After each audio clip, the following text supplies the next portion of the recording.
is die mooiste mooi vir my. Tot in jou vlaktes waar ek al my drome kry. Tot in jou berge, jou riviere, waterstrome, bekoor jy my. Ek kan vir altyd net hier na jou skoonheid staan. Want waar het ek al ooit so iets gewaar? Jy's beautiful verby vir my. Dis hier by jou waar ek wil bly. Suid-Afrika, jy's my mooiste land. Suid-Afrika, ja dis jy wat my dra. Maar wat het geword van ons reënboognasie? Wat hande so vat en saam so staan. Suid-Afrika, ja ons sien in die trane. Suid-Afrika, wat rou jou wange? Wanneer sal ons leer dat ons mense, ons maak jou sien? Daar is so baie wat ek jou wil vra. Gaan ons betaal vir die letsels wat jy dra? Ek weet die plan was nooit dat ons so moet beklei my land, maar sê vir my. Ek weet dis baie lang kom met die hoes verby. Jou kop al zwaar my land, maar sê toch nie vir my. Wat kan van jou word my land? Suid-Afrika, jy's my mooiste land. Suid-Afrika, ja dis jy wat my dra. Maar wat het geword van ons reënboognasie? Wat hande so vat en saam so staan. Suid-Afrika, ja ons sien in die trane. Suid-Afrika, wat rou oor jou wange? Wanneer sal ons leer dat ons mense, ons maak jou sien? Dit is tyd dat ons moet hande vat en op ons knieën neerval en vra God, kom red ons land. Suid-Afrika, jy's my mooiste land. Suid-Afrika, ja dis jy wat my dra. Maar wat het geword van ons reënboognasie? Wat hande so vat en saam so staan. Suid-Afrika, ja ons sien in die trane. Suid-Afrika, wat rou oor jou wange? Wanneer sal ons leer dat ons mense, ons maak jou sien? Wanneer sal ons leer dat ons mense, ons maak jou sien? Suid-Afrika.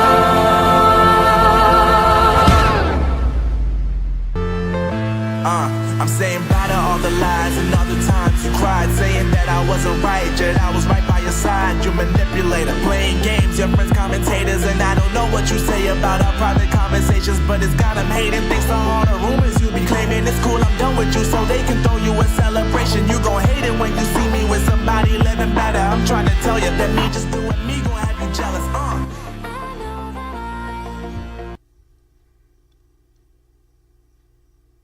Hello folks, welcome back. Let's see how the mic sounds this time. Hello folks, welcome back. Let's see how... Oh dear God, that's horrible.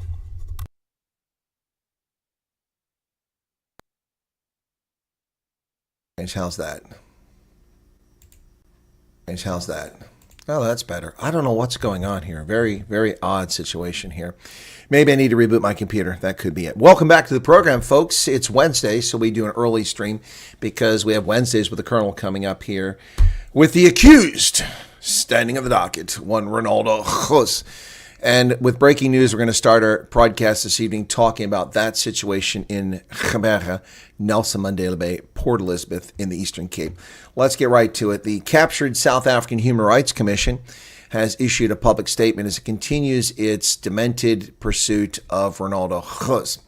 The first question I have here is there no such thing as a statute of limitations in South Africa? A statute of limitations? Crimes expire except for, capital crimes like murder. Other crimes expire. Even rape has a timeline. You can't prosecute someone for rape after a certain period of time. But why is there no statute of limitations on allegations of crimes that are 15 years old who would be misdemeanors if they were even a crime? South Africa is sick. It's full of race-hustling scumbags, not the least of which is an organization that devotes itself to demonizing minorities in South Africa while overlooking crimes that are actually committed in the country. More concerned about criminal alien invaders illicitly mining and damaging water table, properties, and lives in Northwest Province and Stilfontein, worried about their welfare when they have all the power necessary to end their travail. They simply surface and surrender and be incarcerated for their crimes. But the South African Captured Human Rights Commission is more concerned about their welfare than that of local South Africans. Well, let's take a look at this. As a media advisory, the South African Captured Human Rights Commission proceeds with litigation against Mr. Ronaldo Gouws for alleged hate speech. The action stems from a video in which Mr. Gouws allegedly calls for the killing of black people using highly offensive and derogatory language. The video, originally published in his YouTube channel in March of 2010, nearly 15 years ago, was later deleted but has resurfaced through archived content highlighting conduct that stands in stark contrast to principles of dignity and equality enshrined in South Africa. The directions hearing is scheduled to take place in the Gouws High Court on Thursday, November 21st at 9:30 in the morning. The venue is the High Court in Gouws, number 2 Bird Street. Well, folks, this is the captured South African Human Rights Commission who pursued illegitimately Eben Etzebeth. They pursued illegitimately Nas Botha and Nick Mallet. They pursued an endless number of cases of bogus racist allegations. There's no racism here. The video was altered. In fact, charges should be leveled against the independent online and the person who provided the video to the independent online. That's where the criminal charges should be laid. This video didn't resurface. It was edited to give the impression of the exact same thing that the South African Human Rights Commission is claiming took place. Now, why are there no charges against the black supremacist who did this? Why are there no charges against the racist who altered this video, editing it, and then presenting just a segment of it when clearly the video was something entirely different?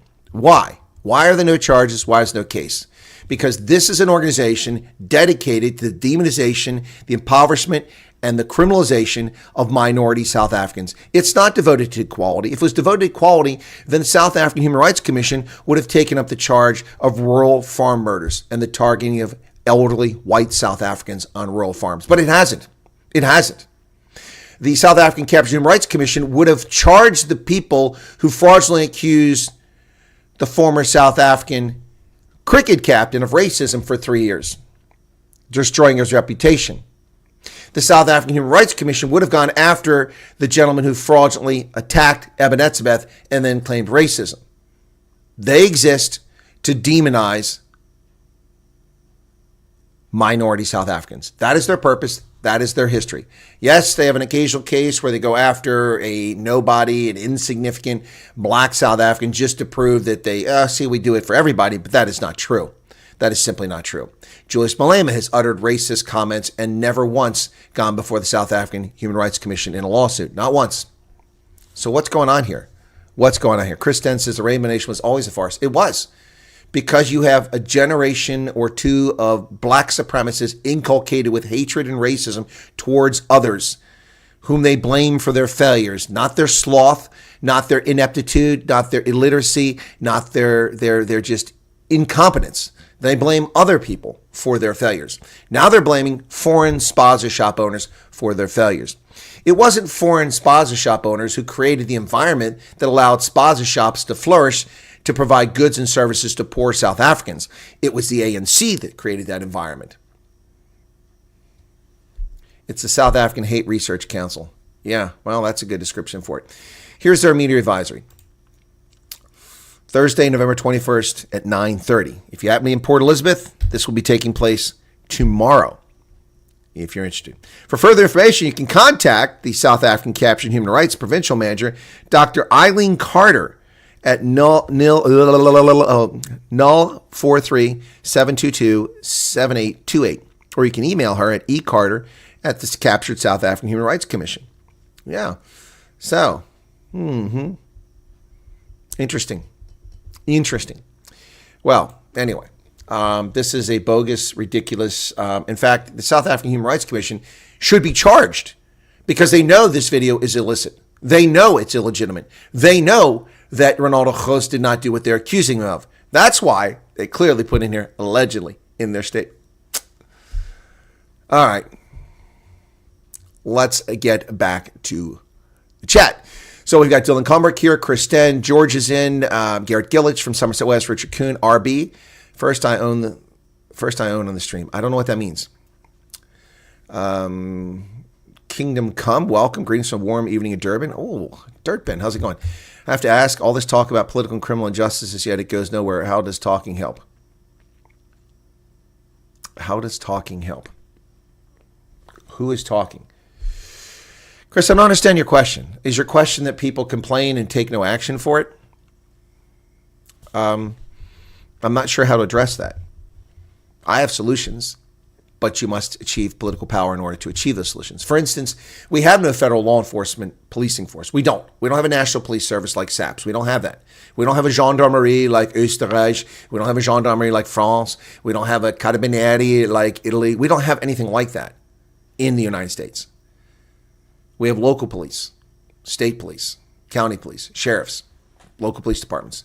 We have the FBI, but that's an investigative body that has some law enforcement authority over federal matters. But that's it. It's like kidnappings and terrorism and counterintelligence. I'm proposing 50,000 member deportation service. So they've had something called TDS for years, the leftist Trump derangement syndrome. So I've come up with the Trump deportation service, TDS, and I volunteered to head it. 50,000 recruits. We're accepting only former law enforcement officials, judicial officials, and military in the program. Everyone starts out as an agent at GS-13, earning between $80,000 and $100,000 per year. This is going to cost us at least more than that, $500 million for salaries, and then equipping these people with trucks and vehicles, and we will perform the deportation service that local authorities refuse to do. Those 50,000 members of the Trump deportation service will go to Los Angeles and we will round up criminals, convicted criminals, and we will ship their sorry asses out of the country. We will go to jurisdictions like Chicago, where Brandon is the mayor. Go to Boston, another rogue jurisdiction, and the state of Massachusetts. And we will locate and round up using intelligence, domestic intelligence, foreign intelligence, and our own service, the Trump deportation service, to remove this cancer from our society. Now, I will once again make the clear distinction between an immigrant, a migrant, and a criminal alien invader. A migrant is someone who comes to America on a short-term basis to perform a function. We have migrants who come here from South Africa to do farm work, and then they go home. They're here legitimately. They have a visa. They contribute to our economy, and we welcome them. Thank you for your service to America and paying taxes and contributing. We have immigrants who come to America with the desire to remain in America, either as a green card holder working here long term in banking or in the tech industry or something else, adding to our economy. Many of whom aspire to become Americans and become Americans eventually rather than just permanent residents. And they are welcome. We welcome them from all over the world. But criminal alien invaders who violate our sovereignty and cross our border with the intent of defrauding our nation must be repelled immediately. Simple as that. The Trump deportation service, and I volunteer to be the director. There you have it. So there's no talk, Chris. There is a solution. There is a solution. And I got much more details on my Trump deportation service than that. We'll call it that. We don't, that's the Trump deportation service probably won't float because that's just an, anecdotal name, which is, a nickname. We'll call it, the transit deportation service. Yep. So that's an idea. That's a solution, not simply talking. 1010 in Pennsylvania. What was that? The microphone? What else? South Africa seems so divided when you look at the news, but the man in the street for the most. Exactly, Anne-Marie Nell. They're not. This garbage, lodge a complaint. I'd like to lodge a complaint about South African Human Rights Commission, but they will never do anything with that complaint. Calling these fools non-believers. Jeez, they don't give a crap about illegal. Yep. Wow. Yep. What did I miss here in the chat? I know where poor Elizabeth is. That vomit. He's made up racist thing.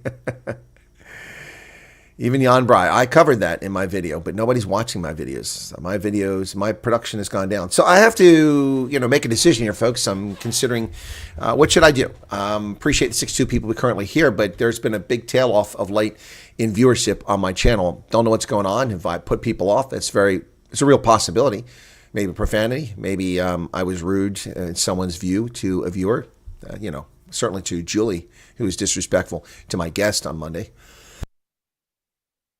Yesterday and to me. But I have to reassess that and whether, it's worthwhile to continue doing this.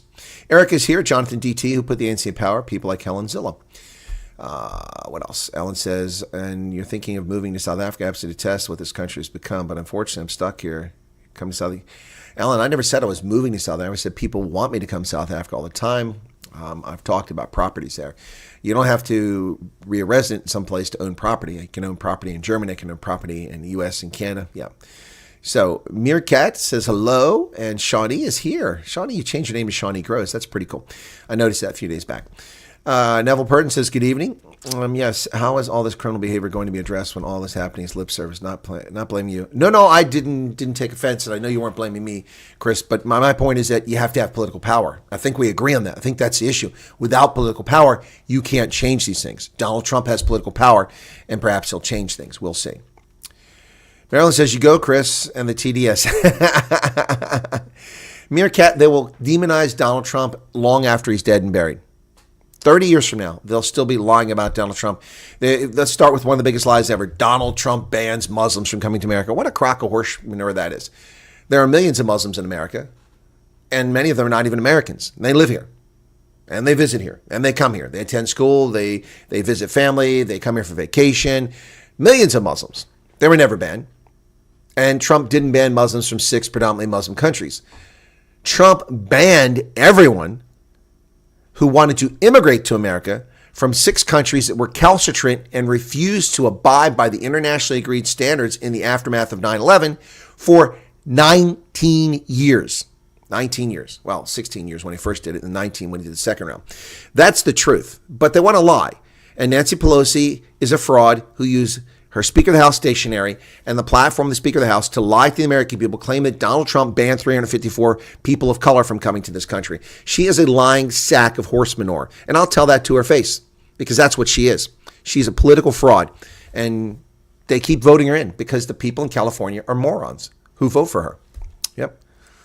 Vilma Rasmus is here. Vilma, I have to go back. Aren't you the one that sent me your friend in the political party? I have to go back in the thread and find that. Now I have time to talk to her. Transvaal has invaded. What's this? What am I moving here? Translate after white prospectors found gold and diamonds. No one lived here before the mining.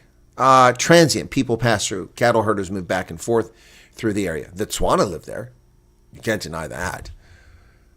They were always there. Yeah. The Bakwena people were always there in Northwest. South Africa is not perfect, the old one, but it worked. That's true. Crystal L says, hello, and Zama Zamas are criminal alien minors. Yep. All non-white immigration in America needs to be stopped, says Jonathan. Leah Minar, welcome to you. Crazius says, I don't know how the U.S. got progressive, soft on crime policy even approved. Because people were comfortable until they were victims of it, until they suffered from it. And then when Biden, the left's policies crescendoed into an economic collapse, not a malaise, people suddenly woke up. But the real touching point, and I need to write an article on this, the real touch point here, because people want to say it's Trump coming back, it's Elon Musk buying Twitter. No. Woke began to be fought against. People began to stand up for common sense against all this garbage when the high school teenager was raped in a bathroom in Virginia. And the school board covered up the rape because the girl was raped by a biological boy who claimed to be a girl and was allowed to use the girl's bathroom. And then he went into the bathroom and raped her. She went home, terrified. eventually her behavior was odd. Her father finally got it out of her that she'd been raped in school. When he went to a parent-teacher association meeting to ask about why they didn't inform him, they grabbed deputy sheriffs and ripped him out of the room by handcuffs, escorted him out as if he was a criminal, covering up their cover-up. That story went viral. Glenn Youngkin talked about it, and Terry McAuliffe, I think, was running against him, whoever was running against him. And Glenn Youngkin won a historic victory in the state of Virginia, a state that for a century was conservative, yet never had a Republican candidate ever won every single county in Virginia until that election. Glenn Youngkin became the governor of Virginia. That halted the advance of this woke idiocy.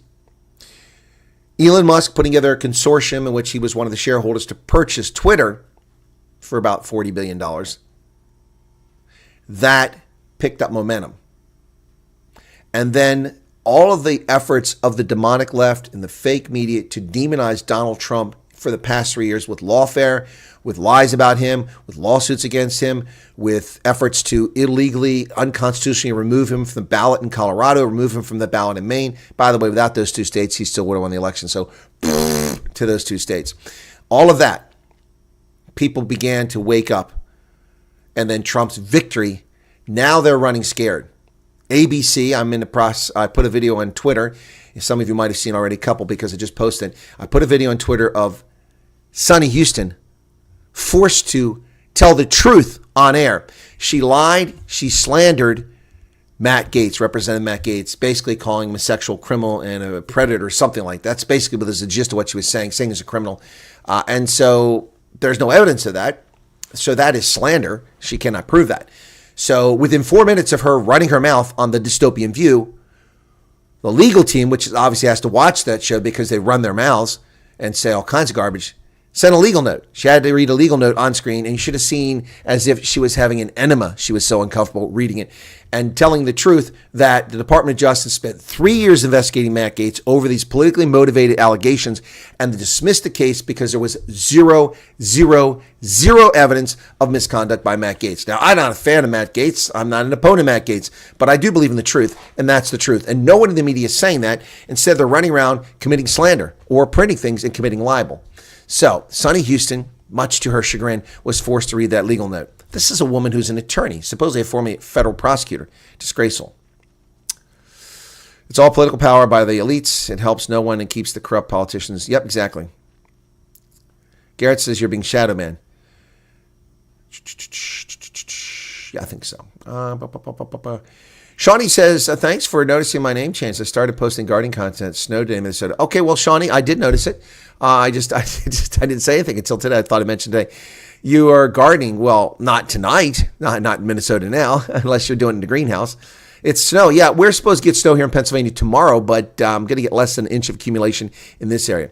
Jenkins says, do you think Biden will ignite a war to get Trump to start with his back against the wall? I think he's trying. He's trying. I did a video, which nobody seems to have watched. Hendo, can somebody put the link up to my video on @RealChrisWyatt? If you're here, Erica, that's probably a bit of a challenge for you to do it. But if one of the mods could go in and grab the link from my other channel while we're broadcasting and put that link in here about the video that actually, it's on this channel, isn't it? I'm sorry. You don't have to go to the other channel. It's on this channel. I could do that because I'm logged in here. It's on this channel. I did a video. No, it's... Where did I put that at? Isn't that here? Hang on a second. Did I put it on the other channel? I thought I put it on this channel. Maybe I put it on the other channel. My goodness. Hang on a second. Now I've got to go look. I'm curious. My goodness. One encouraging thing, I am seeing Retardistan, not Morning Shot, but Retardistan videos on my feed. And I'm seeing Ronaldo, so that's good. There's a Bucks County commission going on right now. Okay, so let's go to that channel and see. I thought I put on this channel. Where is that video at? Where did I put that video at last night?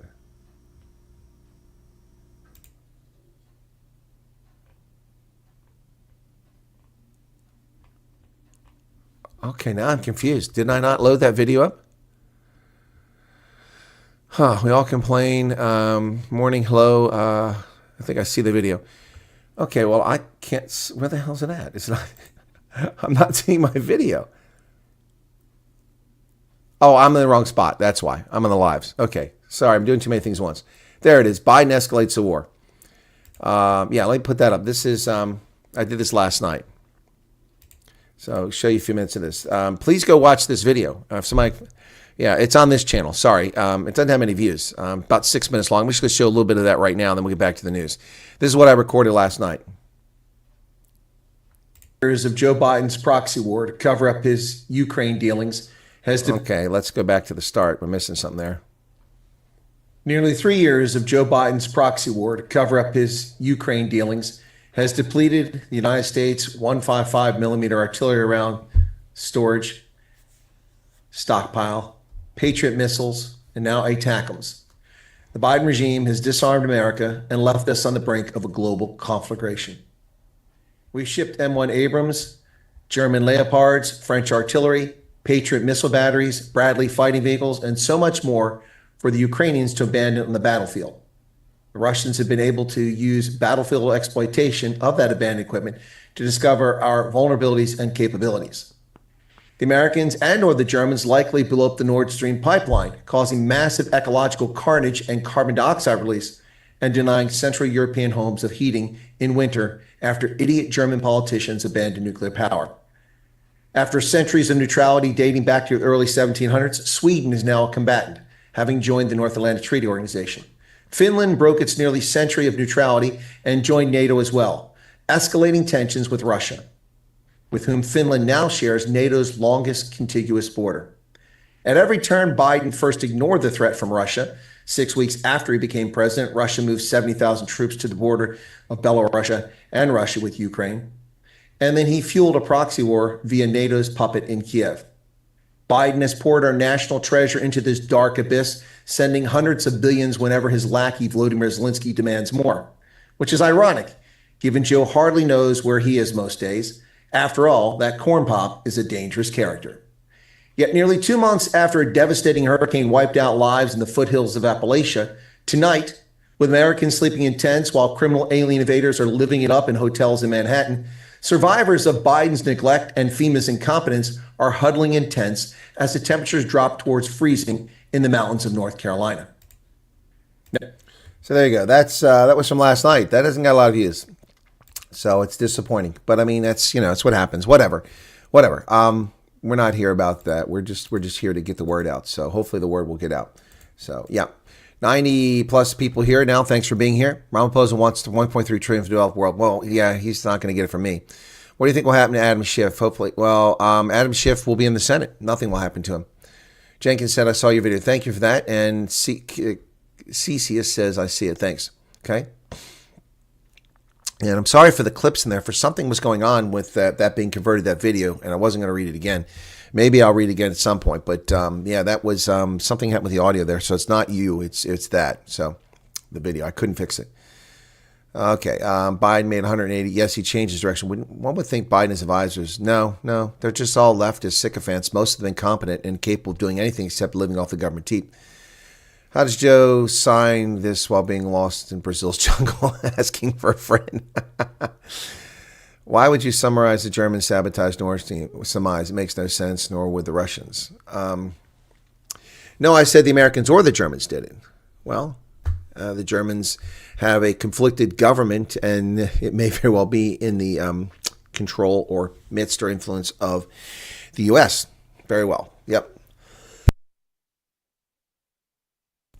Anyway, so there are German politicians demented on green energy and were trying to make the point that natural gas is not a green source of energy, and therefore eliminating that pipeline, forcing people into green energy that doesn't exist, is a way to make it happen. All right. Not voting does not solve anything. That's true. Okay. Biden's action in reference to Ukraine is self-serving. Very much so. So funny. I just had an ad for an ad blocker program. That is funny. Yeah, I just put an ad in. I want to see who got one. All right, so back to the news. We have Wednesdays with the Colonel coming up here shortly. So speaking of recalcitrants, the Zama Zamas who are down in Stilfontein not only are demanding food and demanding that they be, taken care of and catered to while they illegally huddle underground and steal gold, Here's one of them says, I got out. If I go back, my gold is hidden. Dude, it's not your gold. You don't own the rights to that gold. You don't own the land. And that's not how it works. So these thieves are simply going to go right back and do the same thing they're doing. So the government lacks the intestinal fortitude to deal with this. Should I get an opportunity, I will return underground. Rescued illegal miner wants his gold. He wasn't rescued. It's called surrender. Criminals surrendering. An illegal miner wants to return to the closed Stilfontein gold mine shaft to collect the raw material he hid there. Ayanda Ndabeni alleges he made enough gold to sustain his family. He was rescued on Friday. No, he was apprehended on Friday from Shaft 11, but wants to go back for the gold. The father four said he'd hidden his gold in a safe place. I have enough gold underground, however, I could not bring it to the surface with me as I feared arrest. My gold is somewhere underground waiting for me. Should I get an opportunity, I will return underground. Not your gold, buddy. Not your gold.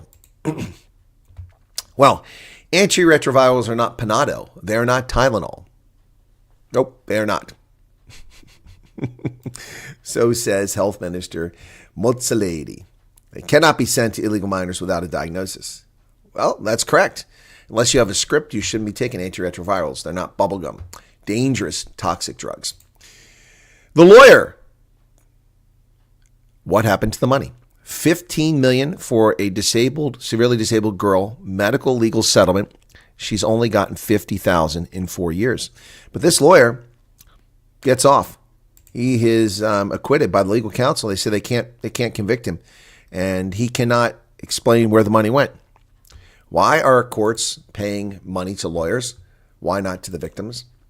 Well, speaking of people not getting money or being abused, now here's the story once again of Louis Liebenberg, the diamond dealer, and allegations that this guy robbed them in a Ponzi scheme. Here's some really sad stories from people, but I must tell you the following. These are sad, but I find it funny because I don't see it much in this channel anymore. But remember, we had a period of time when we got these people, particularly coming from the eucalyptus tea sippers, who came on here and going, well, what do you want? Who are you? What do you want here? I got that even traveling South Africa from a few brusque people. What are you doing here? Well, none of your damn business, footsec. But, well, what's your angle? What are you doing? And then, of course, you got the sycophants, the self-wanking, self-pleasuring idiots who are like, oh, he's a CIA agent. Seriously, yeah, because the CIA puts all their agents on, YouTube and social media so everybody can see who they are and know who they and gives them a profile. Look, if I'm a CIA agent with a fake profile, someone did a lot of work to make that thing happen. I have photographs going back 40 years, in my military service all over the world. Anyway, so, this, what are you up to? What do you care?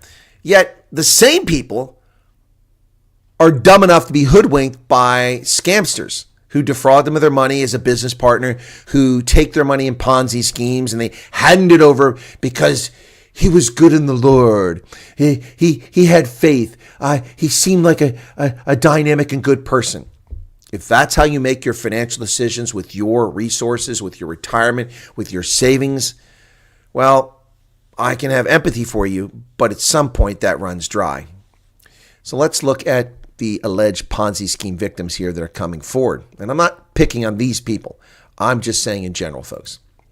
So Hendrik Hanke reports in the Times Live that alleged Ponzi mastermind faces multiple charges of fraud, racketeering, and money laundering. So Anneke van der Sand, 68, says she went from owning 2 houses full of furniture to living with her daughter and barely able to survive on a state pension after investing more than 1 million rand in Louis Liebenberg's tarot mix back in 2020.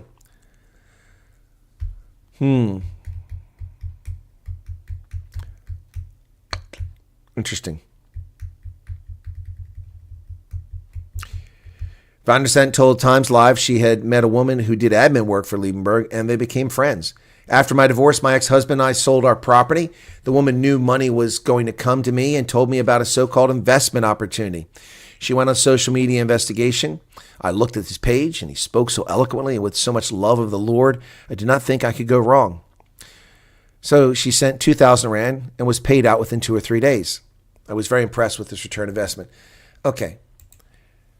No investment returns money to you in 2 or 3 days, except, day lending. That's it. And that's a criminal enterprise in many places. No investment returns money in 2 or 3 days, whether it's 0.5% or 100%. No one does. My goodness. My goodness. I was so enthusiastic about this that my children and my grandchildren also put money in. My 3 daughters invested about $200,000 between them. I never got a cent back. In total, she invested 1.12 million rand. I didn't even get 10% back. Wow. Now, Pete Fivaz, 53, said his daughter's death on Christmas Eve 2022 left him a broken man. Now, this guy poured money into this scheme as well. Yep, he had 30,000, he invested it, and then he put 20,000 diamond packages. But his daughter tragically got, I'm not going to show her picture on here. It's horrible. I mean, they actually show the picture, I guess, with his permission. Yeah, beautiful daughter. I'll show the daughter, but then when she's eaten away by cancer. 21 years of age, she was diagnosed with cancerous growth on her heart valve. It spread quickly during COVID, and he couldn't even go to the hospital to see her last moments because of COVID. He couldn't travel. People, I just find it stunning if people ask what my motivation is. I've said why I do this, what it's all about, repeatedly. But you get hoodwinked by shysters and crooks and thieves all the time. All the time. Wow. It's too good to be true. It is too good to be true. Quite frankly, on my first trip, I was a bit nervous because many of the people, some of you in this chat, I had never met. And you made offers to help with accommodation and hosting me. And I don't know who you are other than chatting my thing. I took a big risk, but an informed risk. I didn't risk any resources. I just risked my safety, and I'm pretty smart about my safety. Yeah, or getting entangled with someone who was nefarious, but that wasn't the case. Every single person I met on that first trip in 2022 was a wonderful human being. They were all fantastic, at least to me, and they were wonderful to meet and to greet, and also those who hosted me and those who financially supported the nights when I stayed in hotels or provided accommodations. So thank you. Yep. When it's too good to be true, it's probably not worth investing. Yep, true, but you'll never be welcome in another country. Try that. Other countries suck. Our culture here and just the general vibe is very great. PK, I disagree. I was very welcome in Germany. Germans got along with me quite well. In fact, a lot of Germans thought I was German at times, so no problem there. I was very comfortable living in Italy, even though my language skills were limited. My Italian was not very good because I was rarely there, but the Italians were very welcoming. Enjoyed my time there. I felt very comfortable living in Botswana. Blended right in living in Botswana. Came Botswana, eh? No problem there. So I disagree. You can feel very welcome in a foreign country. No draconian tonight. Where's Pablo Charlie? What? What's going on here, Kristen? Okay, so back to the story. So I'm in the process of recording a video right now about this, and I ran out of time to do this broadcast. So I'll finish it after the Ronaldo stream, and I'll post a video tonight about the mayor of Tshwane, Dr. Nasifi Moya, and the action essay and her foolhardy comments about spaza shops. So I'll be talking about spaza shops. Yep, and that's coming up. But she says that we are going to have spaza shops just for locals. Wow. This person has a PhD. One by one, we will be announcing the registration process for the spaza shop in the next few days. Nothing wrong with that. Here in Tshwane, spazas are strictly for locals. Wow. So they're going to break the law and deny licenses to foreign-owned businesses. Yep. Say goodbye to FDI. Boy, the xenophobia of Action SA never seems to abate. The Ngada Freedom Party has appointed a preschooler to be the mayor of a municipality.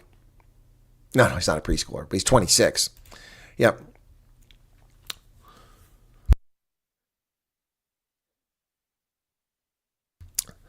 Msibo Mkizi, an IFP functionary, has never been a counselor, but his party has expressed faith in the young leader.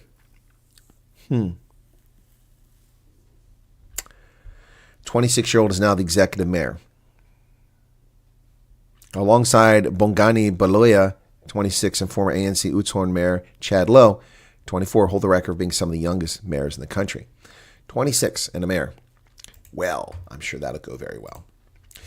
Bekachile says he's a victim of crime. His life has been threatened. Ooh, what are you telling us, Bekachile? Is it dangerous to be in South Africa? The cat in the hat is not happy with his situation. The cat in the hat.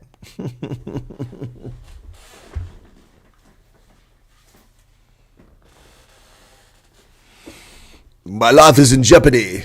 My life is in jeopardy. I am not a garden boy. Take that, Ian Cameron. I am not a garden boy. Get him out of here. Remove him now.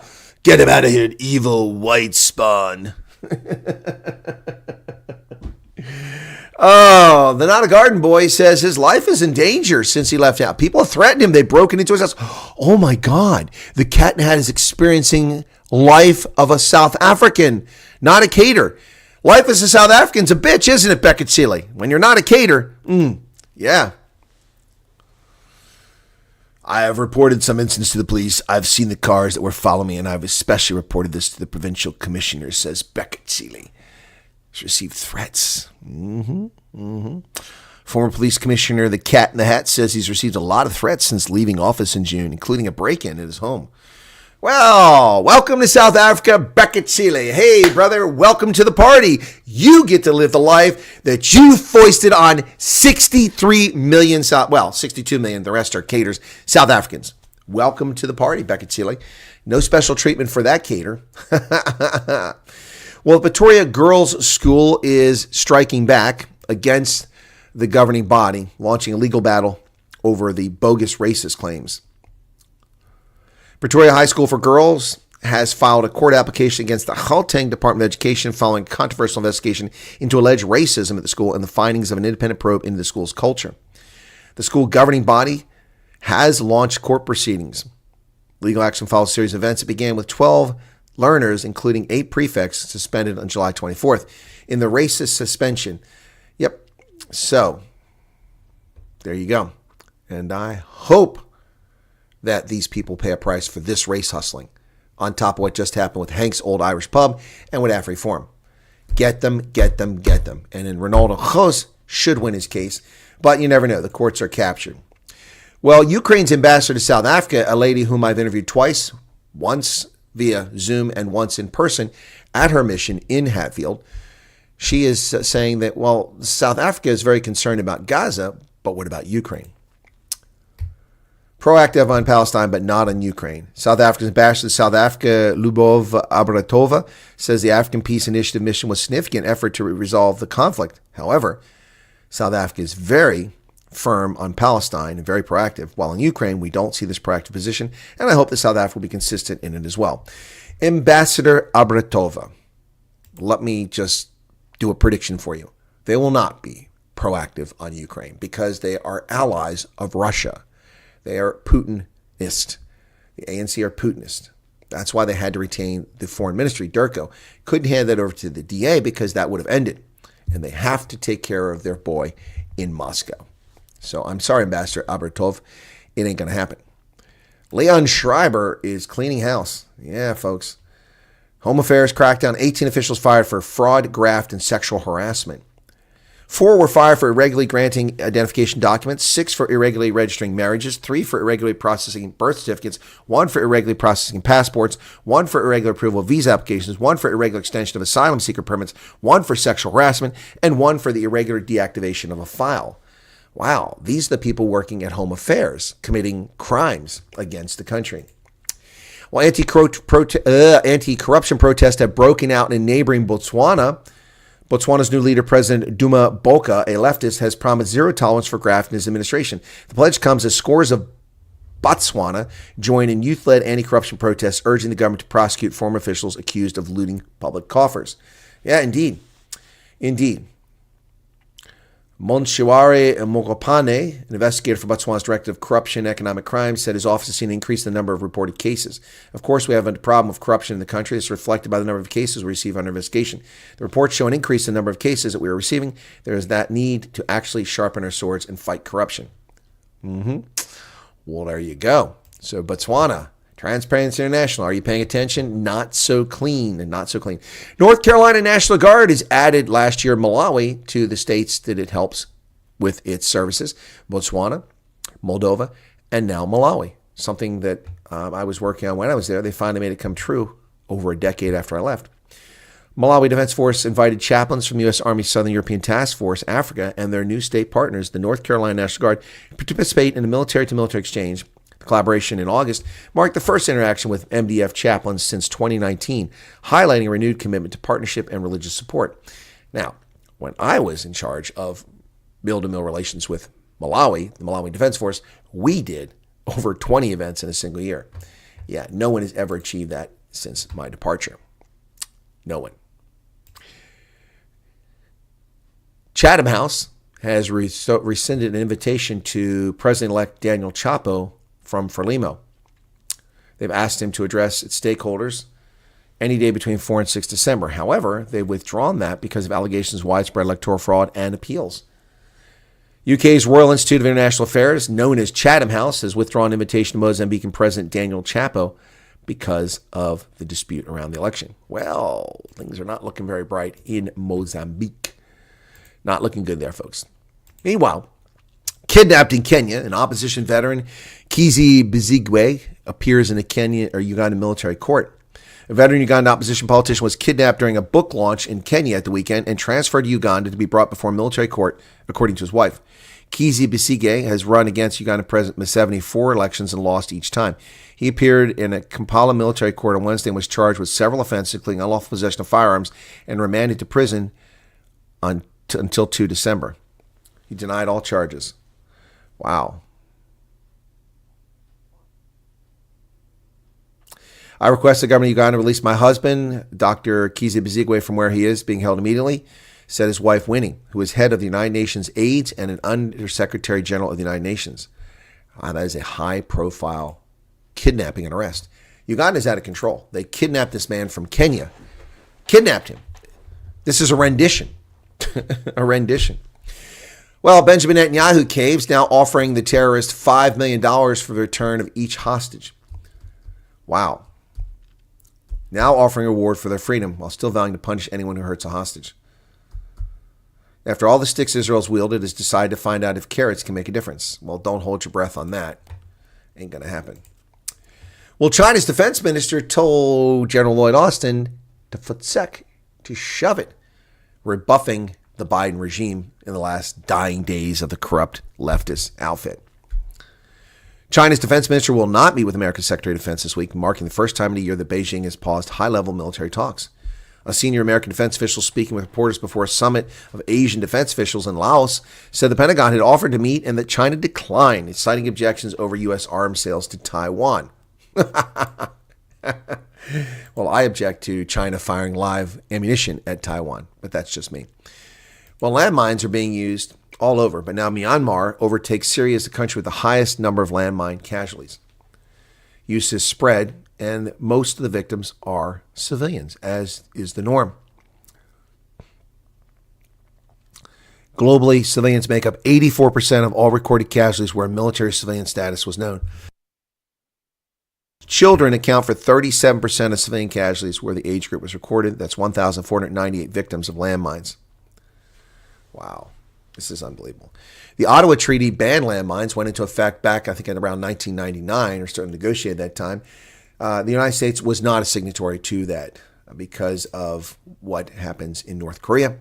The inter-Korean border is mined heavily. It's one of the few deterrents that keeps North Koreans from resuming the 1950 conflict, which has never ended.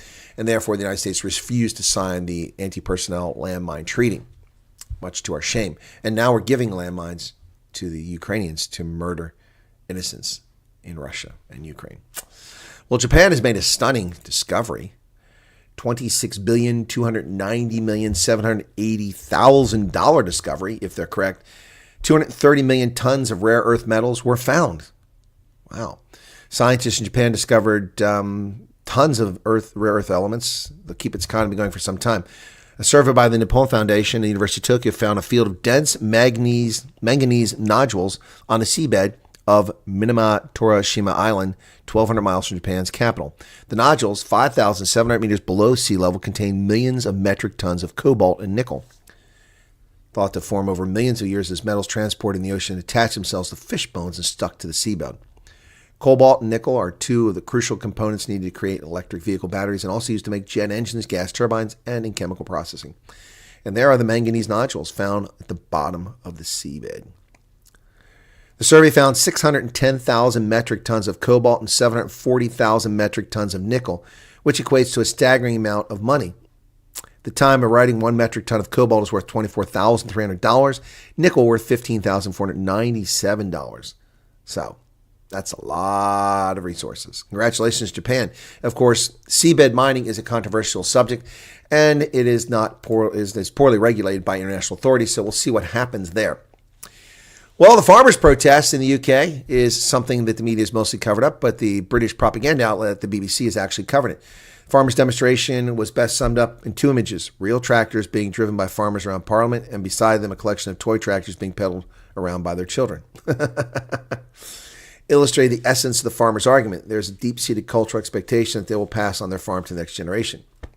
For many, it feels like a deep responsibility that stretches high into their family tree, and so the expectation falls upon them to ensure the very thing their forebears did for them manages so well, handed down to their sons and daughters. There you go. Well, I agree, and they should have the right to do that. Well, a wealthy South African living in the UK is going to have to move because this demonic, money-grubbing, scumbag leftist government is taking money from everyone, stealing money. And they say it's just the rich, but it's not the rich. And let me explain that, okay? Angola is still strewn with mines. Zimbabwe is still strewn with mines. Mozambique is strewn with mines. Yeah, there are mines all over the place, even northern Namibia. These people don't understand economics, says Magda Wierska. She's mulling leaving the UK. The Signia CEO is considering leaving the UK after the Labour government announced the abolishment of so-called non-dom system. Let me explain the non-dom system. Basically, it prevents double taxation. So if you're a national from another place and you pay taxes, say I'm an American living in the UK and I pay income taxes here, then I'm not forced to pay them in the UK. Or if I'm paying in the UK, then the US will count as reciprocal and won't charge me for that. So that prevents double taxation. And no state has the right to tax you if you're not earning in their jurisdiction. My view. States disagree with me, but they're wrong. It's immoral. So, effectively, with this money grab by the UK, she's paying 20% of her money in taxes in South Africa. They're going to impose 40% taxes on her. That means 60% of what she generates goes to taxing authorities. So she's probably going to wind up in Montenegro or somewhere like that. Under the headline, South African traditionalist woman is fighting to stay in the UK. Business publication City AM reports that she's part of a lobbying action against Labour government's decision to abolish the tax-friendly position of wealthy foreigners. But it's not just wealthy foreigners. I mean, the taxes they're applying they have inheritance tax that's levied at 40%.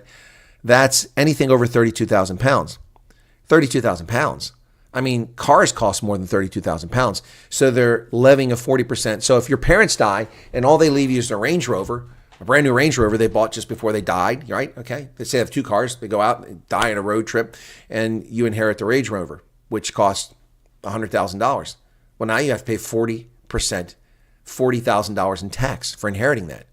So you have to sell it. Who has the $40,000 sitting around? This is immoral.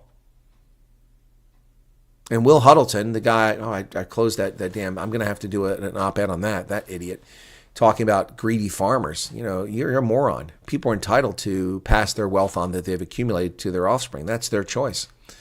Most offspring squander this pretty quickly. It's rare that generational wealth lasts much beyond a second or third generation. It just doesn't happen. I mean, look at the Heinz family. The Heinz Corporation has been sold down the river to Brazilian interests, not even an American company anymore. They stole it right out from under us. I was a shareholder in Heinz. I started with 10 shares and bought shares and bought shares and bought shares and bought shares and got stock dividend, reinvested dividend. And I had a not insignificant portion or portfolio of Heinz stock when these scumbags, Teresa Heinz Kerry and John Kerry and all the other doofuses sold the company out from under us because they had more shares to Brazilian interests. It's not even owned. So that wealth is squandered.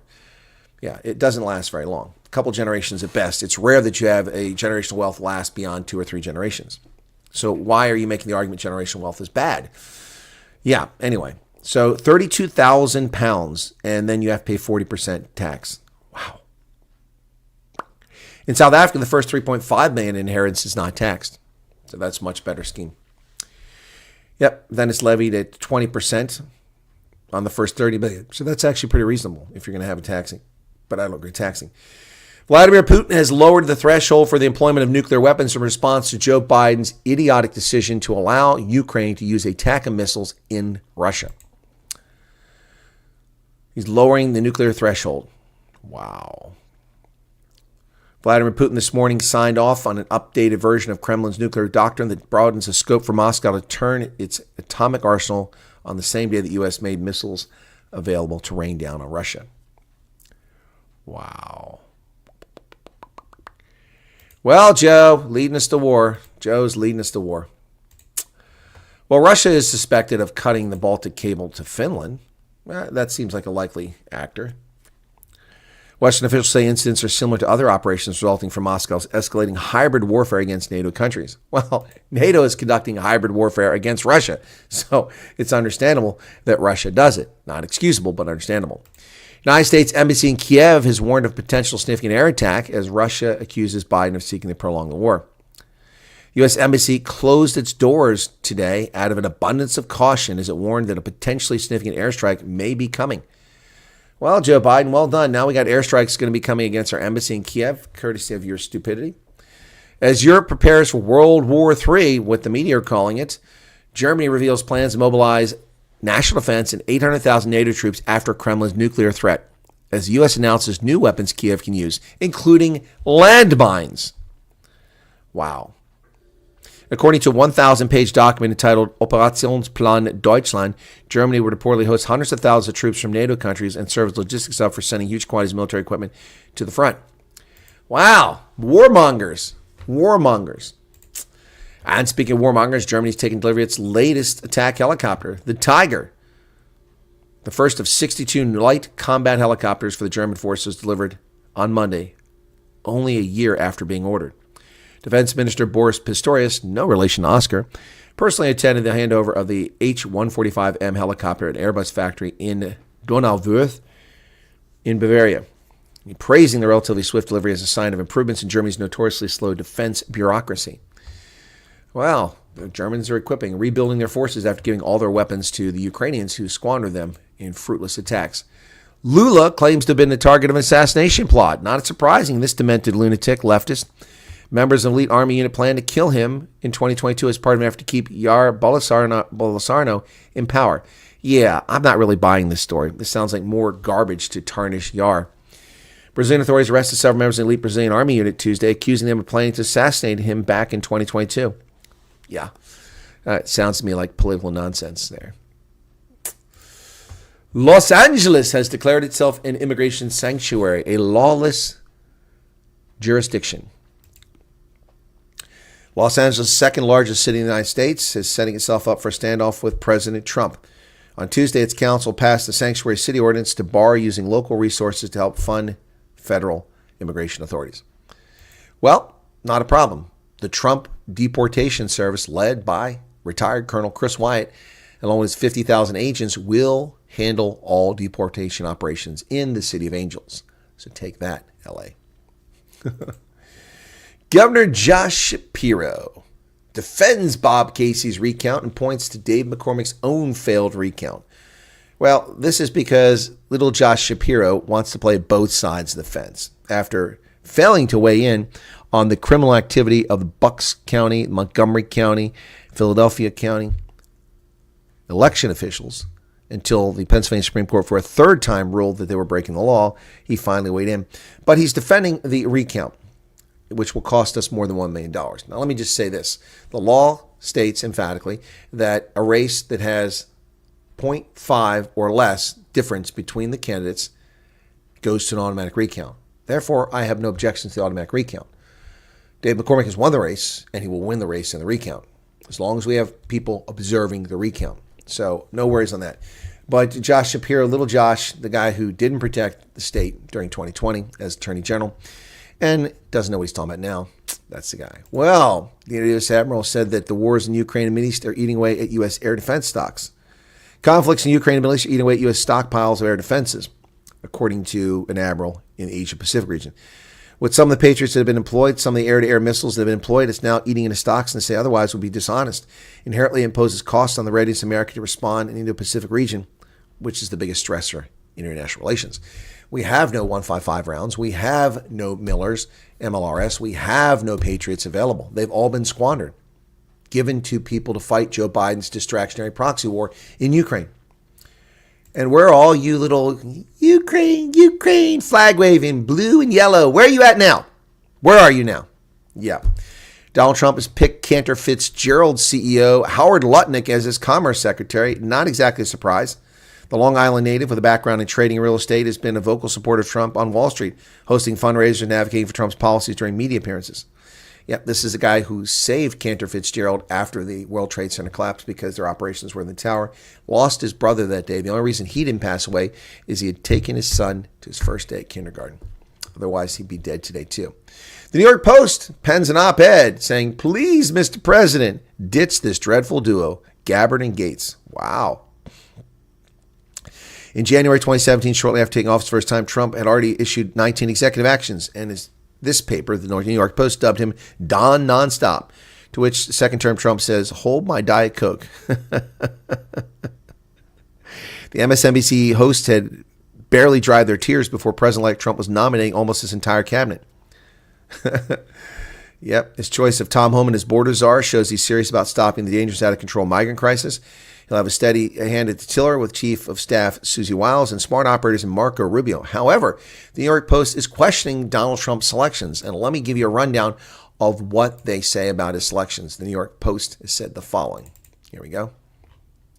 These are what they have to say and how they evaluate Donald Trump's picks. So they say the excellent Interior Secretary Doug Borgham, Marco Rubio, Secretary of State. I don't agree that's excellent. Elise Stefanik, Ambassador to the United Nations, Sean Duffy for Transportation, and Lee Zeldin for the EPA. They say the hopeful Pete Hegseth for Defense, the controversial Robert Kennedy for Health and Human Services, the inspired Elon Musk and Vivek Ramaswamy, but the dreadful Tulsi Gabbard and Matt Gaetz. Like liberals going back decades, has falsely accused the U.S. of being the driver of war. She takes non-aggression to the point that it would threaten Americans, according to the Post. Matt Gaetz, unqualified and accused of sexual misconduct. Gaetz never took his time in Congress seriously. You can't just destroy the Justice Department. You have to turn into an entity that makes the U.S. safe. That's what the New York Post has to say about these elections. Well, we'll see. We will see. Is Julie here? Comcast will spin off to shareholders cable properties. Moving forward with the spin-off its cable networks, including CNBC, MSNBC, and E! The announcement comes weeks after Comcast executives said during quarterly earnings call in October is considering a split of the cable networks. The networks being spun off include Sci-Fi, Golf Channel, USA, and Oxygen, according to a company memo from Kavanaugh. The new entity will be led by Mark Lazarus, the current chairman of NBC Universal's Media Group. It will take about a year for this to take place, and tentatively the new company is going to be called SpinCo. Well, that's a dumb name. That is a dumb name. Interesting. So they'll spin it off to shareholders. SpinCo's portfolio will include MSNBC, USA, the Golf Channel, Premier League, which includes those things, CNBC. So there you go. Existing shareholders of, in the interest of full disclosure, of which I am a small shareholder in Comcast stock. I owned some company years ago, and they sold off their holdings and included Comcast shares, and I wound up with Comcast. Yeah, so I have some shares in Comcast, so I'll get shares in that new one. Two airlines stand to benefit from the bankruptcy of Spirit, according to Deutsche Bank. JetBlue and Frontier are more likely to do better because they're in marketplaces where they can benefit from it. Bigger carriers are also there, but they make their money from international routes. So Deutsche Bank points out that American Airlines and Delta and United have a greater share of domestic market overlap with Spirit than all but Frontier. The routes aren't as critical to the bottom line because they have significant international business. Frontier has 30% seat availability in routes that overlap with Spirit. Therefore, they can fill those 30%. JetBlue 20%, Southwest 19.5%. So the demise of Spirit because of the federal government's interference in that business. Well, Allegiant Air says it's adding a bunch of routes as well, but no more coming to Harrisburg. The only flights we have here is an occasional flight to Denver and regular seasonal flights to the Caribbean. Well, I need flights elsewhere. So they're adding 44 new routes in what they say is the largest enlargement in their history, this low-cost regional airline. Well, Target, or as we prefer to call it here in America, the Minnesota-based Target, sees its stock rocked after triple miss earnings amid unique challenges. Unique challenges, crappy stores, and nothing of value. Shares of the Target Corporation took a dive early today in trading and were headed for their worst day in more than 2 years after the retail giant reported triple miss for fiscal third quarter and provided a downbeat outlook citing unique challenges in cost. Well, Target in trouble. The Washington Post is set to lose $77 million this year, and that's before they take into account the 250,000 people who left because they wouldn't endorse the leftist Kamala Harris. Jose Ibarra has been found guilty of murdering Laken Riley. Wow, that was quick. That's breaking news. Oh, crap, I can't do that. It won't let me see that. Well, I'll find that real quick. Hang on, let me get something else up here. Go with this one. Laken Riley. Okay. Laken Riley, breaking news. 14 minutes ago. Man found guilty of murder and the killing of Georgia nursing student Laken Riley. He's a criminal alien invader. Convicted on 3 counts of felony murder and counts of malice murder, kidnapping with bodily injury, aggravated assault, and intent to rape and peeping Tom. Wow. The 26-year-old was convicted. The decision was handed down by the Athens-Clarke County Superior Court Judge Patrick Haggard on the 4th day of a bench trial. He waived his right to a jury trial and did not testify in his own defense. Sobbing could be heard in the courtroom as the judge delivered the verdict. Prosecutor said Ibarra accosted Riley when she's out on a run on February 22nd.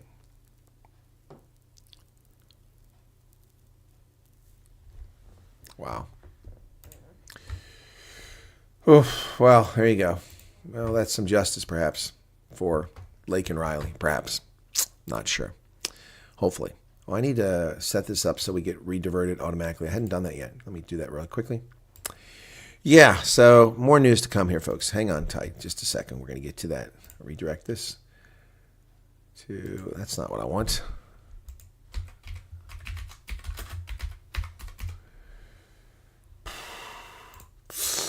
There we go. All right, now we're set up for that. Good deal. Okay, shut that one down. All right, we're back to it. Okay, cool beans. Just took a second to take care of all that, folks. Lots going on here. All right. So, all your money belongs to us. That's how leftists feel. That's what's going on in the UK with labor. That's what's going on around America in jurisdictions, including New York, where Kathy Hochul has implemented a $9 charge to end congestion in Manhattan. Of course, this won't end congestion. And a perfect example of this is that buses going to the terminal have to pay the $9 as well. Each bus potentially takes 60 automobiles off of the streets of New York. So why are they paying congestion tax? They should be getting a rebate for reducing congestion. This is just a money grab, a theft of money out of your pocket because they can get away with it. And people will just accept it because they're wealthy. And those who don't have the money will have to suffer. New York Governor Kathy Hochul's conspicuously timed resurrection of New York City's congestion pricing scheme is spot on.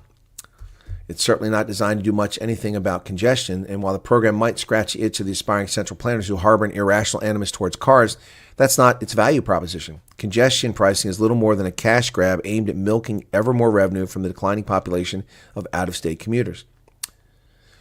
According to Hochul, the targets of her plot should be grateful. After all, it could have been worse. $9. National Review. Unbelievable. Well, traffic on Blue Sky social app has surged 500% since the election as leftists are losing their mind. They are absolutely losing their mind. Now, I think I have Blue Sky on my phone. I'm just looking. Blue Sky. Where's it at? I'm pretty sure I got it. Play Store. Blue Sky. Come on. Where's the damn search? They keep changing this damn thing. I hate it. Blusky. Blue Sky. Oh, I thought I had it on here. Apparently, I must not have it on that phone. Anyway, yeah, apparently it's surging 500% as demented leftists are looking for people in an echo chamber. Snow is coming for the first time to central Pennsylvania and the Commonwealth this winter as we get started. The second low-pressure system will be responsible for snowfall potential. Precipitation throughout the Saturday looks to be at least half an inch in south-central PA to over 2 inches in northeast Pennsylvania. And I'm located in that light blue down there at the bottom and the center. So less than an inch of accumulation. Probably not going to see much right here in this region. Well, it'll be the first snow of the season.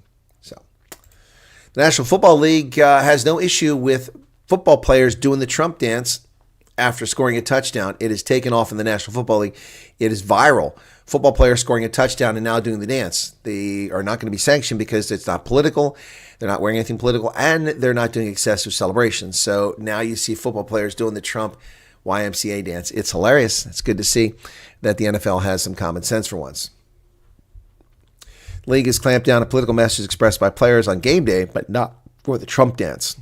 NFL spokesman Brian McCarthy told Front Office Sports that the league had no issue with the Donald dance. It's up to the networks to cover them if they see fit.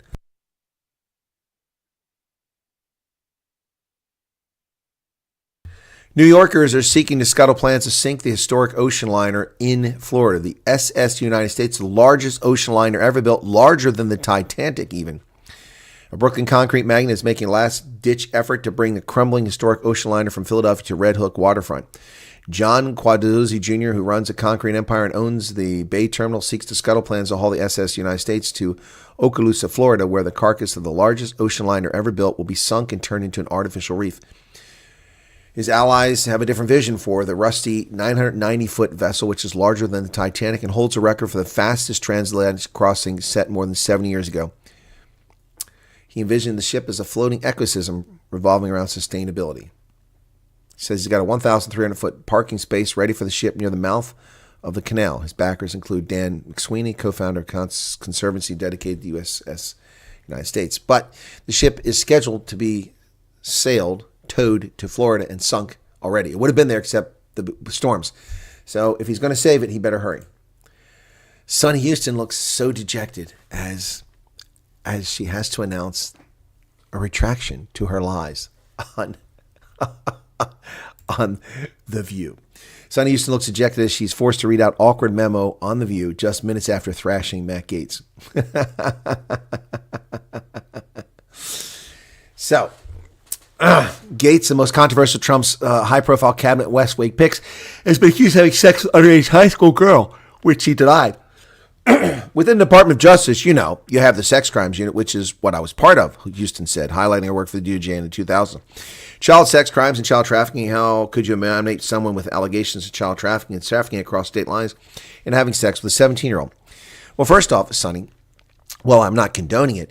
Having sex with a 17-year-old is not a crime in many jurisdictions. Oftentimes, the age of consent is 16, even with adults. So, first off, don't just throw that label out there. Get the facts on where you're talking about what the jurisdiction is. While it may be unseemly and unsightful for a 30-year-old man to have sex with a 17-year-old girl, it is often not illegal. So get your facts correct on that. Let's just play games here. So, within 4 minutes, co-host Whoopi Goldberg told her, "You have a legal note." The former liberal federal prosecutor was stone-faced as she was given the prepared statement clarifying that the Attorney General nominee denies what he calls false things, calls a false smear. Not only that, the Department of Justice did a 3-year investigation into Matt Gaetz and dismissed the charges with no evidence. And she failed to acknowledge that. Yep, she coldly read off the legal memo. Then they quickly went to a commercial. She fumed while reading the note because she presented the allegations as fact, despite her labeling charges against Gaetz as allegations. Yep.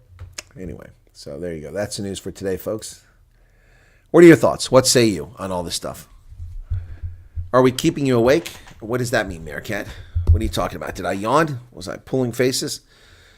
I'm always pulling faces. I never get enough sleep. The Cheetah was a Dassault. Yes, that's correct. It was a French aircraft. Blue Sky is just another censorship app. Yep, Awkward Land, you are correct. Yep. We got a lot of our Air Force equipment from France. Yes, that's true. Dems are demonically attacking ex-Dems. Yeah, they are. Alex Jones should have been U.S. Ambassador to UN. I don't know about that. Been to both those places for work. It's so hot in Dubai. It feels like, the pavement's going to melt around you. Too hot for me. Yep. Switzerland is cold as hell and also have some seriously terrible things happening there. Switzerland is amazing. Switzerland's amazing. It's not cold. It's beautiful. Middle East, you can keep that. 48 degrees Celsius, no thanks. Michael says, hey, just something that's on my heart. To see Cape Town is spending $1 trillion on smart electricity meters and forcing people to install them. $1 trillion rand, I haven't seen that story. And I haven't seen a story about them forcing people to install smart meters. What's my beard? It's like, I need to trim this side up. It's like this side is bigger than the other side. Anyway, yeah, so I'm not sure about that. I haven't seen anything on it. Anyway, I got a couple books, folks. You know, I have a vice. I love books, and a couple books came in from Amazon, and they're about Finland, a place I have a great affinity for, Finland. So this one's The Winter War from Casemate, Winter War Illustrated 1939-1940. Yep, so there you go. The Finnish war against the Soviets. It's mostly graphs and images and, you know, pretty cool. There's light tanks there. There you go. So artillery or anti-tank weapon there. So yeah, it's pretty cool. So I got that. And then this one, which is fascinating, I picked up. This is a book written by a professor in Finland, and it's How Finland Survived Stalin, From the Winter War to the Cold War by Kimmo Rentola. Now, Lori Letton is not with us today. That's unfortunate because I'd love to hear his comments about this. This is an English translation because I don't read Finnish. It's an incredibly difficult language to learn. So this is by Kimmo Rentola, a professor emeritus of political history at the University of Helsinki. His research focused on the history of the Cold War, Soviet-Finnish relations, and Finnish-Nordic communism. This is his first book to be translated in English. Pretty cool. So let me see when they published this originally. Well, the paper quality is not very good, and it's by Yale University Press. Usually they do better than this. 2023. All right, so that's when it came out. So in November 1939, Stalin directed his military leaders to launch an invasion of Finland in what became known as the Winter War. The full might of the Soviet army was pitted against this small Nordic republic. Yet despite vastly superior military strength, the Soviets suffered heavy losses. Stalin's intended full-scale invasion was a failure. But how did Finland evade Stalin's crosshairs? Not once, but 3 times more. In his groundbreaking and original account, Rentola traces the great epochal shifts in Soviet-Finnish relations. From Winter War to Finland's exit from the Second World War in 1944, a possible Soviet-backed coup in 1948, and Moscow's cautious relationship with the Finns from 1950 onward. Finland was forced to navigate Stalin's outsized political and territorial demands. Rentola presents a dramatic reconstruction of Finland's unlikely survival at a time when the nation's very existence was at stake. So cool. So cool. It's a winner of the Lauri Jäntti Prize. I have no idea what the Lauri Jäntti Prize is. Let me look it up and see real quick. The Lauri Jäntti Prize. Okay. Lauri or Jäntti. Jäntti Prize. Okay. The foundation was founded in 1983 in order to promote and support nonfiction works from Finland. The yearly prize of 20,000 euros is given to the best Finnish or Finnish-Swedish nonfiction book published during the previous year. Wow. Okay. Cool. That's cool. Helsinki Literary Agency covers it. So, wow. Cool. That's awesome. Love it. Love it. I love it. I love it.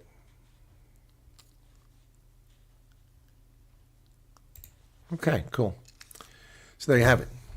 It was Air Force 250 anti-aircraft missile system, says Alan. Okay. Did you see aviation South Africa has to go BE? What? Aviation South Africa. Did you know that Chris Lee, the actor, was in the Finnish army? I did not know that. Christopher Lee was in the Finnish army. I didn't know that. Christopher Lee, Finnish army. He's the guy that did Sound of Music, among many other things. Oh, no, I got the wrong guy. Okay. Yeah, no, he's the guy that played Dracula and all those things. Okay. Didn't know that. Died in 2015. Winter War. Yep, let's see what it says about him in the Winter War. Military service. He had enrolled in the military academy and volunteered to fight for the Finnish army against the Soviets during Winter War. He and other British volunteers kept away from the actual fighting, but they were issued winter gear and posted for guard duty, a safe distance from the border. After 2 weeks in Finland, they returned home. So he spent 2 weeks in Finland. Okay, I didn't know that. It's news to me. Huh, interesting. Well, they're picking up my rubbish outside right now. Sauron, yeah, that's the guy who played Sauron in the damn those movies. All right, Chris Lee was reportedly they modeled 007 on. Really? Okay, didn't know that. U.S. is on the Philo waterfront near the battleship Olympia and submarine Bakuna Seaport Museum. Never understood why they didn't attempt to acquire the United States. I don't know. Maybe because it's so hard to maintain, but the engines have been stripped out of it, so it can't sail under its own strength. It's going to have to be towed, and that's a huge ship to tow, so Well, a few trained on Cactus and Hilda. Wasn't Cactus an air defense system? Yep. Anyway. Zu-23, that's a Soviet weapon system. Anti-aircraft gun.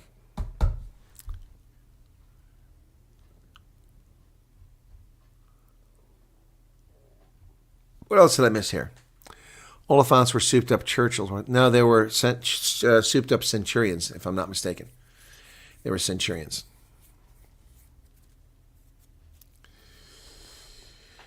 Oh, all the old vets are commenting here in the chat. No one else. Slippery Pickles there. Alex Jones. I already saw that. Okay. All right. So, cool beans. Air defense. Sounds like my fart. Charles says Centurions, correct. See, guys? See? Centurions, yep. Yep. And the cheetahs were Mirages. Yes, Colonel, it's Russian. We captured it. Yeah, it's true. A lot were captured in Angola. I know that. I didn't realize that you put them to such use that you actually were considered a gunner in one of them. So, yeah.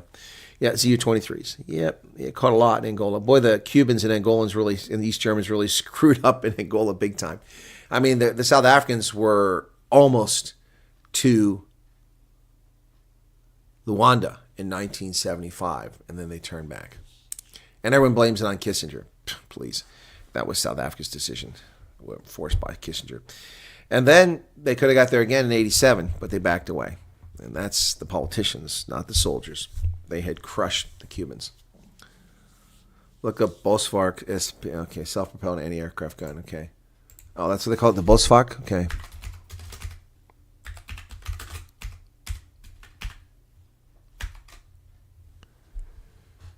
Let's see what it says. Oh, you mounted it on a... Okay. Bush pig. Yep. Captured large quantities of Zu-23 towed aircraft guns from the popular MPLA. Yep. Used these weapons in various roles, including ground defense of bases, makeshift weapons, platforms, and training. With the worst conclusion, those not used for training were sent to preservation and storage. During 1990, Arms Corps launched a call based on end-user requirements by SADF for proposals to mount them on a vehicle. Primary development requirements stated the vehicle had to be mine-resistant. Okay.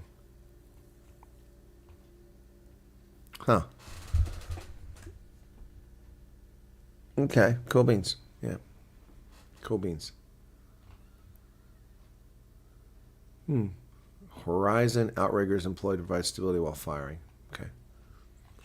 That's a nice layout for a vehicle. Alrighty. So, a cousin was in maintenance in 87. He told me some interesting stories about Angola. I'll bet he did. Bush pig in 6th grade. Okay, they were over Luanda and in the Bay. Yep. Spec signal at 87, says Charles. Righty, folks. All right, I'm going to wrap it up and transfer us over to Ronaldo Host Wednesdays with the Colonel. So stay tuned. Hang around. I'm going to wrap it up here. We'll see some of you over there, hopefully all of you, 95 people. Poor Ronaldo needs the viewership. You got to help the guy out. He's unemployed. So stick around and join us on Wednesdays with the Colonel. All right? See you there in just a couple minutes. Let's help the young guy out. He needs the help. Cheers.